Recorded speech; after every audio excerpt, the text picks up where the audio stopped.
Ja se zovem Ljubinka Račić-Đokić.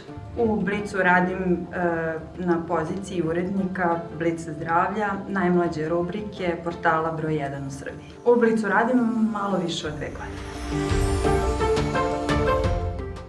Moj posao je da biram teme iz oblasti zdravlja koje ćemo pisati, obrađivati, kako mi to novinari kažemo.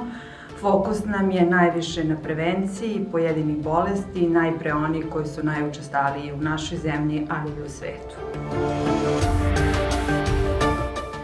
Kod rada u Blicu, odnosno Ringijeru, najviše volim ljude, odnosno timski duh u našoj redakciji. Svi su ljudi različiti, ali svi težimo istom cilju, a to je objektivnost, pravilno izveštavanje, pisanje o svakom čoveku o našoj zemlji, a sve sa ciljem da ostanemo i da održimo prvo mesto na kojem smo sada. Ako treba da zamislim Blic kao 30-godišnjaka, pa to bi bio jedan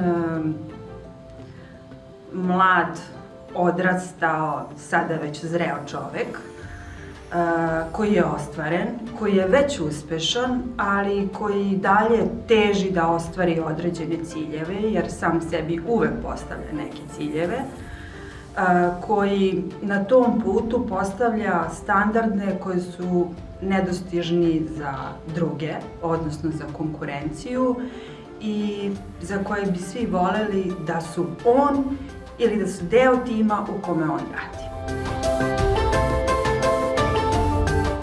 Za mene je super žena svaka žena koja uspeva da izbalansira između privatnog i poslovnog života, što danas nije nimalo lako.